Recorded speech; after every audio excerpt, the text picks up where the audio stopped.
जय हिंद दोस्तों। आज हम अपने चैनल कैंपस सारथी पे आपके साथ पीएन जंक्शन डायोड के बारे में डिस्कशन करेंगे। इससे पहले पीएन जंक्शन के बारे में हमने 2 या 3 वीडियो बना चुके हैं। उसका लिंक आपको डिस्क्रिप्शन में मिल जाएगा। अगर आप उसके बाद इन टॉपिक्स के बारे में जानना चाहते हैं तो उस लिंक पे जरूर जाएं। तो पीएन जंक्शन डायोड जो होता है उसमें जो लास्ट वर्ड आपका है वो बहुत इंपॉर्टेंट है, that is diode. PN junction हम आपको पढ़ा चुके हैं। डायोड का लिटरल मीनिंग होता है di electrode. Di electrode means 2 electrode, 2 electrode से जो मिलकर डिवाइस बनेगा that is known as diode. और वो क्योंकि पीएन जंक्शन से बनता है, प्योरली पीएन जंक्शन होता है, तो simple semiconductor diode is simply a PN junction, जो हम पहले देख चुके हैं, विद कनेक्टिंग लीड्स और टर्मिनल्स ऑन टू साइड। तो ये हम पीएन जंक्शन आपको बता चुके हैं। इसमें एक तरफ पी टाइप सेमीकंडक्टर होता है, एक तरफ एन टाइप सेमीकंडक्टर होता है। बीच में जो जंक्शन क्रिएट होता है इसके दोनों तरफ डिप्लीशन लेयर होती है, ये भी हम बता चुके हैं, डिप्लीशन लेयर। और इस डिप्लीशन रीजन या डिप्लीशन लेयर की वजह से इसमें बैरियर पोटेंशियल आ जाता है, जिसकी वैल्यू जर्मेनियम के लिए 0.3 वोल्ट्स और सिलिकॉन के लिए 0.7 वोल्ट्स होती है। ये हम क्लियर कर चुके हैं। अब इसी पीएन जंक्शन में अगर दोनों तरफ लीड कनेक्ट करने के जो पॉइंट्स होते हैं उनको टर्मिनल, टेक्निकल लैंग्वेज में उनको टर्मिनल्स बोला जाता है, जहां पे आप इलेक्ट्रिकल कनेक्शन कर सकते हैं। तो अगर इसी पीएन जंक्शन पे 2 टर्मिनल्स निकाल देंगे जहां कनेक्ट कर सकते हैं, उनका नाम, उससे जो डिवाइस बनेगा that is called diode. 2 electrode, उसमें से एक जो पॉजिटिव इलेक्ट्रोड होता है जो पी की तरफ होता है that is known as anode, और जो नेगेटिव साइड पे या एन टाइप मटेरियल के साथ जो टर्मिनल निकला होता है उसका नाम होता है कैथोड। ये उनके रिप्रेजेंटेशन है, एनोड का रिप्रेजेंटेशन ए, कैथोड का रिप्रेजेंटेशन के। तो अगला जो इंपॉर्टेंट पॉइंट है डायोड में कि it is a unidirectional device. Unidirectional का मतलब होता है ये एक ही तरफ कंडक्ट करेगा, दूसरी तरफ कंडक्ट नहीं करेगा। अगर आप इसके सिंबल में देखेंगे तो ये जो है इसका इलेक्ट्रिकल सिंबल होता है, जिसमें एक ट्रायंगल, आगे एक स्ट्रेट लाइन और दोनों तरफ टर्मिनल्स। तो यहाँ पे एनोड और यहाँ कैथोड, 2 टर्मिनल्स हो गए इसके। अगर प्रैक्टिकली आप डायोड को देखेंगे तो कुछ इस तरीके का दिखेगा। अब इस डिवाइस में आपको ये ध्यान रखना है, जहां पे ये सिल्वर कलर की या व्हाइट कलर की ये जो स्ट्रिप बनी हुई है, यहाँ इसके पास वाला टर्मिनल, जस्ट इसके बगल वाला जो टर्मिनल होगा वो नेगेटिव टर्मिनल या कैथोड होगा, और इससे दूर वाला जो टर्मिनल होगा वो एनोड या पॉजिटिव टर्मिनल होगा। डायोड में जो मेजर एप्लीकेशन होती है डायोड की, जिसके लिए डायोड को इन्वेंट भी किया गया था, उसका नाम होता है रेक्टिफिकेशन। आप सभी ने अपने डेली लाइफ में रेक्टिफायर कहीं ना कहीं देखा होगा। तो रेक्टिफायर एक ऐसा डिवाइस होता है जिसके इनपुट पे, ये क्या है, इसका इनपुट साइड है, इनपुट साइड पे एसी सिग्नल को देते हैं और उसके आउटपुट साइड पे डीसी सिग्नल मिलता है। अब बहुत सारे ऐसे डिवाइसेस हैं, जैसे जितने भी चार्जर्स हो गए, चाहे वो मोबाइल का चार्जर हो, लैपटॉप का चार्जर हो, टीवी का चार्जर हो, जितने भी चार्जर जिसमें एडेप्टर आपके कनेक्शन में आएगा, वो बेसिकली एक रेक्टिफायर ही है, जो आपके घर में आने वाली, यहाँ पे आपके होम में जो है एसी आ रही होती है, एसी सिग्नल आ रही होती है, और आपको डिवाइस को चार्जिंग करने के लिए, डिवाइसेस के लिए जो रिक्वायर्ड सिग्नल था वो डीसी सिग्नल है। तो बीच में आपको एक एडेप्टर लगाना पड़ा जो बेसिकली एक रेक्टिफायर है। और डायोड जो ये डिवाइस अपना है, इलेक्ट्रॉनिक डिवाइस, इसका मेजर एप्लीकेशन ही रेक्टिफिकेशन है, रेक्टिफायर को बनाना है। अब इसमें एक एरो होता है, इसका आपने सिंबल अभी हमने आपको दिखाया था, उस सिंबल में एक एरो होता है। वो एरो ही रिप्रेजेंट करता है direction of flow of conventional current.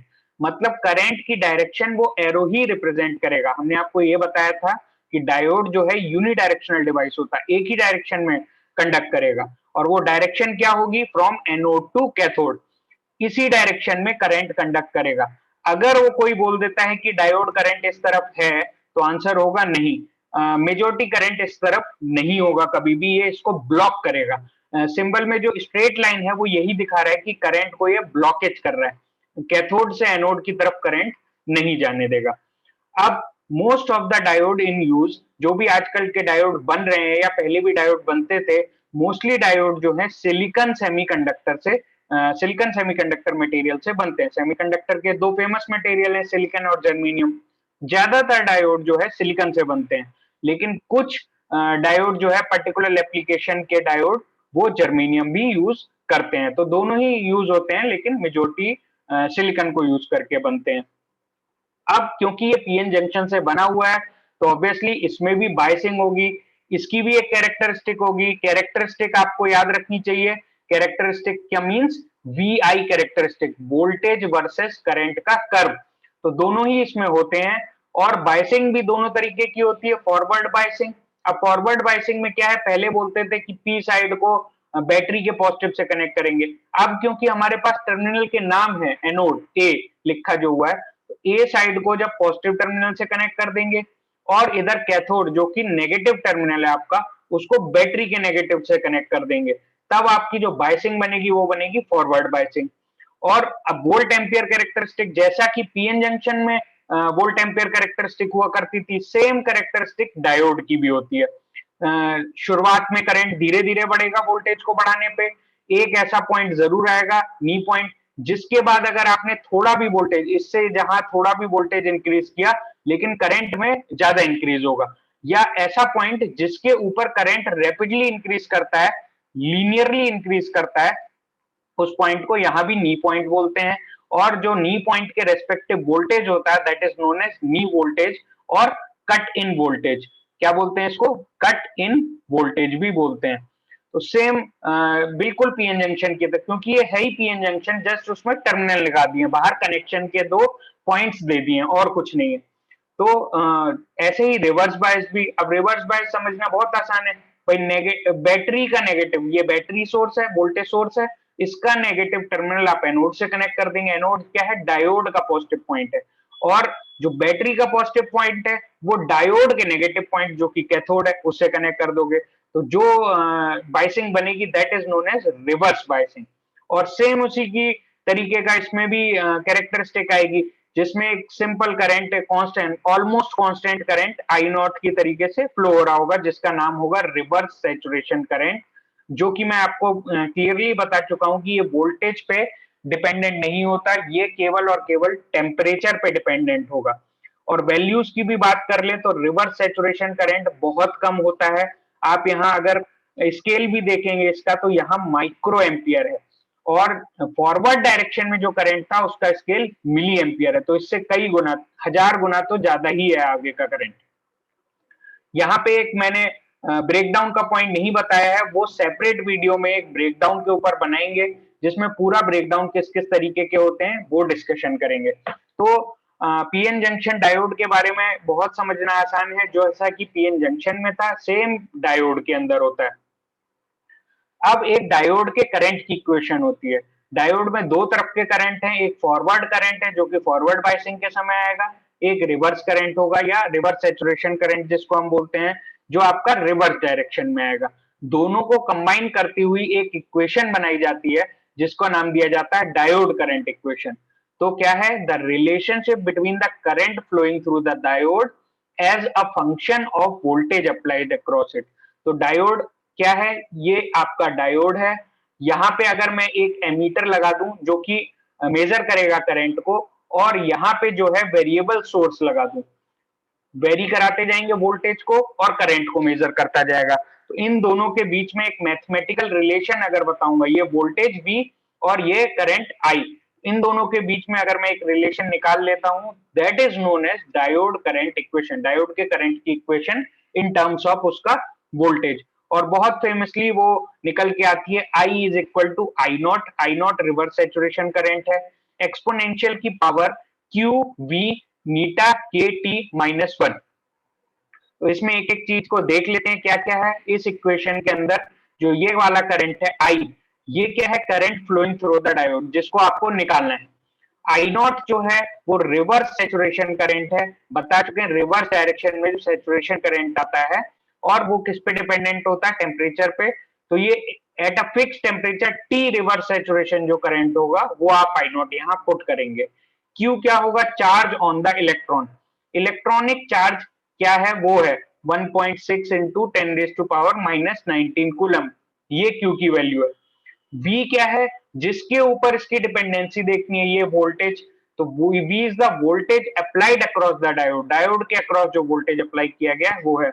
T क्या है, टेम्परेचर है लेकिन केल्विन में, एब्सोल्यूट टेम्परेचर है केल्विन में। नीटा जो है वो एक्सपोनेंशियल आइडियलिटी फैक्टर है। अब इसकी वैल्यू अलग अलग होती है। नीटा की वैल्यू 1 होगी जर्मीनियम के केस में, इन केस ऑफ जर्मीनियम, और नीटा की वैल्यू 2 होती है इन केस ऑफ सिलिकॉन। तो अगर कोई बोल देता है न्यूमेरिकल में कि there is a silicon diode, तो आप समझ लीजिएगा आपको नीटा की वैल्यू 2 पुट करनी है। अगर कोई बोलता है कि जर्मेनियम डायोड, तो यहां से क्लियर हो जाना चाहिए कि नीटा की वैल्यू क्या होगी, 1 होगी। के क्या है इस इक्वेशन में, बोल्ट्जमैन कांस्टेंट है, जिसकी वैल्यू भी आपको दी हुई है जूल्स पर केल्विन में। तो ये आपको ये सारी चीजें एक्सप्लेन मैंने कर दी है, इक्वेशन बता दी है। डेरिवेशन इसका एक अलग पार्ट होता है। अगर आप डिमांड करेंगे तो मैं उसके ऊपर एक सेपरेट वीडियो बना दूंगा, बट उसके लिए कई सारे प्रिंसिपल्स आपको जानने जरूरी होते हैं, डिफ्यूजन वगैरह। फिलहाल के लिए आपका इस इक्वेशन से बहुत आसानी से एमसीक्यूज में और इवन इन द एग्जाम्स आराम से काम चल जाएगा। डायोड करंट इक्वेशन के बारे में थोड़ा सा और देखते हैं कि भाई अगर ये डायोड की करंट इक्वेशन है, तो ऑब्वियसली जो इसकी कैरेक्टरिस्टिक है उसको सेटिस्फाई करना चाहिए। फॉरवर्ड साइड में आप कैरेक्टरिस्टिक अगर देखेंगे तो आपको कुछ एक्सपोनेंशियल टाइप की दिखाई देगी, और रिवर्स में जब आप कैरेक्टरिस्टिक देखेंगे तो आपको एक कांस्टेंट वैल्यू दिखाई देगी, तो वो सेटिस्फाई भी करनी चाहिए। बहुत थोड़े से आप अगर एजम्पशंस लेंगे तो बिल्कुल आपको सेटिस्फाई होते हुए दिखेगी, फॉरवर्ड डायरेक्शन में भी और रिवर्स डायरेक्शन में भी। शुरुआत करते हैं फॉरवर्ड डायरेक्शन से। तो फॉरवर्ड बायस्ड कंडीशन जब होती है तो ऑब्वियसली वोल्टेज की वैल्यू ग्रेटर देन जीरो होगी। आप जीरो से ऊपर बढ़ना चालू करेंगे, कैरेक्टरिस्टिक में भी हमने देखा था। जीरो से जैसे ही आप ऊपर बढ़ेंगे तो फॉरवर्ड करंट की जो फ्लो होगा वो बहुत ज्यादा होगा। जैसे ही आपका नी पॉइंट तो टच किया, नी पॉइंट बहुत पास में होता है, 0.3 0.7 वोल्ट्स के आसपास में होता है। तो जैसे ही आपका टच करेगा करंट की वैल्यू होगी बहुत ज्यादा, वो सेटिस्फाई भी करनी चाहिए इस इक्वेशन के थ्रू। तो अगर आप इस इक्वेशन में देखेंगे तो ये क्यू बी बाई नीटा के टी जो होगा एक्सपोनेंशियल की पावर में है और पॉजिटिव है। तो एक्सपोनेंशियल की पावर अगर आप जीरो देखते हैं तो उसकी वैल्यू होती है 1, और जब भी आप एक्सपोनेंशियल की पावर कोई भी पॉजिटिव कर देते हैं और थोड़ी बड़ी वैल्यू कर देंगे तो 1 से हो जाती है बहुत बड़ी। इसके रेस्पेक्ट में 1 को आप नेग्लेक्ट कर सकते हैं, आप छोड़ सकते हैं। अगर आपने छोड़ दिया उस इक्वेशन में तो आपको ये इक्वेशन साफ साफ दिखेगी कि ये एक एक्सपोनेंशियल वेरिंग टर्म है। आप जैसे जैसे वोल्टेज बढ़ाएंगे करंट की वैल्यू बढ़ेगी। सिमिलरली रिवर्स डायरेक्शन में जब आते हैं तो रिवर्स बायसिंग कंडीशन का मतलब होता है जो वोल्टेज है वो लेस देन जीरो है, जीरो से नीचे उल्टे की तरफ आप जानना चाहेंगे। अब उसमें क्या होता है कि एक्सपोनेंशियल की पावर जब भी नेगेटिव होने लगती है तो वो 1 से छोटी क्वांटिटी होती है, और उसकी कितनी भी आप इंफिनिटी भी नेगेटिव कर दो तो उसकी मिनिमम वैल्यू जो है जीरो ही है। एक्सपोनेंशियल की पावर तो 0 से 1 के बीच में वेरी करेगी। तो क्या है कि अगर आपने नेगेटिव डायरेक्शन में वोल्टेज को बढ़ाना चालू कर दिया तो क्या होगा, ये क्वांटिटी नेगेटिव होगी, 1 से काफी छोटी होगी। तो आप एक्सपोनेंशियल वाली क्वांटिटी को जो है आप इग्नोर कर सकते हैं। जैसे ही आप इग्नोर करेंगे आपके पास i is equal to minus I naught बचेगा। मैं आपको इसको प्रूव करके दिखा देता हूं। i is equal to I naught bracket के अंदर exponential to the power Q V by eta के टी ऐसे दिखा हुआ था, -1 लिखा हुआ था। अगर ये वाली पूरी क्वांटिटी, क्योंकि v की वैल्यू नेगेटिव है, बाकी के टी नीटा क्यू ये सब तो पॉजिटिव है, तो एक्सपोनेंशियल की पावर नेगेटिव हो जाएगी जो कि 1 से एक छोटी क्वांटिटी होगी। तो आप इस टर्म को जीरो के बराबर ले सकते हैं। अगर आपने इसको जीरो लिया तो ये -1 आई नॉट के साथ मल्टीप्लाई होगा और it is equal to minus I naught. अब आप देखिए कि फॉरवर्ड डायरेक्शन में जो कैरेक्टरिस्टिक है वो शो कर रहा है एक्सपोनेंशियल इंक्रीज, और नेगेटिव डायरेक्शन में क्या कर रहा है, ऑलमोस्ट कांस्टेंट। थोड़ा सा वोल्टेज के बाद तो ऑलमोस्ट कांस्टेंट ही है, और उसकी क्या वैल्यू है, आई नॉट। तो ये equation mathematically with some assumptions obviously satisfy कर रही है कि फॉरवर्ड डायरेक्शन में एक एक्सपोनेंशियल कर्व बना रही है, जबकि रिवर्स डायरेक्शन में एक constant value minus I not की दे रही है। तो डायोड करंट इक्वेशन एकदम परफेक्टली फिट होती है इस कैरेक्टरिस्टिक के साथ। अब हम देखेंगे कि अगर आपने टेम्परेचर को वेरी कराया तो पीएन जंक्शन डायोड की कैरेक्टरिस्टिक में, डायोड की कैरेक्टरिस्टिक में, कैरेक्टरिस्टिक का मतलब मैं कई बारी बता चुका हूं, जहां भी सेमीकंडक्टर डिवाइस के कैरेक्टरिस्टिक की बात आएगी it is obviously V versus I। Voltage versus current characteristic, VI characteristic. तो अब आपको पहले स्केल समझना है। किसी भी कैरेक्टरिस्टिक में जब भी आपने इस तरीके का प्लॉट कर दिया, आपको स्केल समझना बहुत जरूरी होता है। तो VF का मींस फॉरवर्ड वोल्टेज, वोल्ट्स में होगा। IF means forward current, milliampere में होगा। Reverse voltage VR means reverse voltage, और वोल्ट्स में ही होगा। ये जीरो से नीचे की तरफ, ये जीरो क्वांटिटी ओरिजिन है। अब इसमें अगर IR का मतलब है रिवर्स करंट, और उसका मैग्नीट्यूड जो है, तो यहाँ पे कॉलम्स प्लॉटेड हैं, they are in microamperes. तो ये याद रखना होगा, forward current milliampere, reverse current microampere. अब सिंपली एक कैरेक्टरिस्टिक क्या होती थी, इस तरीके की हुआ करती थी कि भाई फॉरवर्ड डायरेक्शन में एक्सपोनेंशियल है, रिवर्स में ये जो है फिक्स क्वांटिटी आई नॉट है, और यहाँ पे जाके ब्रेक डाउन हो गया, यहाँ पे उसका कुछ ब्रेक डाउन हुआ। अब अगर मैं इसको ही, इसी कैरेक्टरिस्टिक को कम टेम्परेचर पे प्लॉट करूं, ये पहले 25 डिग्री सेंटीग्रेड पे थी, अब मैं इसको 10 डिग्री सेंटीग्रेड पे प्लॉट करता हूं, तो उसमें साफ साफ दिख रहा है कि जो, इसको मैं हटा देता हूं आपके लिए। अब देखिए साफ साफ ये दिख रहा है कि जो आई नॉट की वैल्यू यहाँ पे है, ऑब्वियसली 25 वाली आई नॉट जो है ज्यादा थी एज कंपेयर टू 10 डिग्री वाली आई नॉट। 10 डिग्री पे आई नॉट की वैल्यू, जो रिवर्स सैचुरेशन करंट है, उसकी वैल्यू कम हो गई। दूसरा एक पॉइंट बड़ा इंपॉर्टेंट है ऑब्जर्व करना। पहले अगर आप नी पॉइंट लेते थे कुछ इस करंट पे कि 1 मिली एम्पियर जहां हो जाएगा, उसके ऊपर करंट बहुत तेजी से बढ़ता है, वो होगा मेरा नी पॉइंट। तो ऑब्वियसली नी पॉइंट का वोल्टेज 25 डिग्री पे यहां था, और 10 डिग्री पे कहां हो गया, उसके पीछे शिफ्ट हो गया। मतलब जो जहां पे कट इन वोल्टेज हो रहा था, ब्रेक ओवर हो रहा था फॉरवर्ड डायरेक्शन में, वो पॉइंट शिफ्ट हो गया, वो पॉइंट बढ़ गया टेम्परेचर को घटाने से।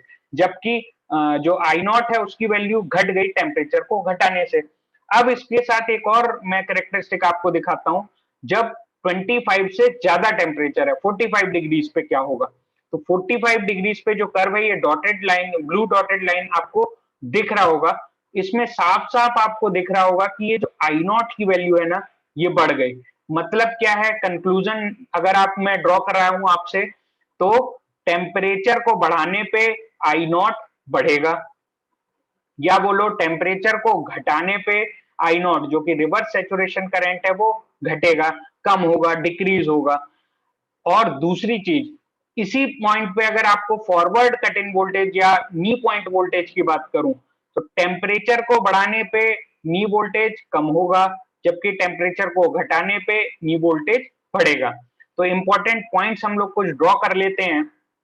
तो पहला पॉइंट बिल्कुल याद रखने वाला चीज है कि अगर आपने टेम्परेचर को इंक्रीज किया, टेम्परेचर को इंक्रीज करने पे आई नॉट उसके साथ साथ इंक्रीज होगा, बढ़ेगा, रिवर्स सैचुरेशन करंट बढ़ने लगेगा। साथ साथ अगर इसका वेरिएशन देखें भी, तो I naught will just about to double in magnitude for every 10 degree rise in temperature. 10 degree अगर आपने टेम्परेचर का वेरिएशन किया, बढ़ाया, तो आई नॉट लगभग डबल हो जाएगा अपने प्रीवियस वैल्यू से। यहां देखोगे ना, 25 से 45, 20 डिग्री का आपने गैप दे दिया, पहले 10 डिग्री में डबल, और अगले 10 डिग्री में डबल का डबल, 4 टाइम्स आपका आई नॉट अप्रोक्सीमेटली होता हुआ दिखना चाहिए। तो ये एक जनरल परसेप्शन है, जनरल ड्रॉ किया हुआ है, एकदम सही बैठता है प्रैक्टिकली भी।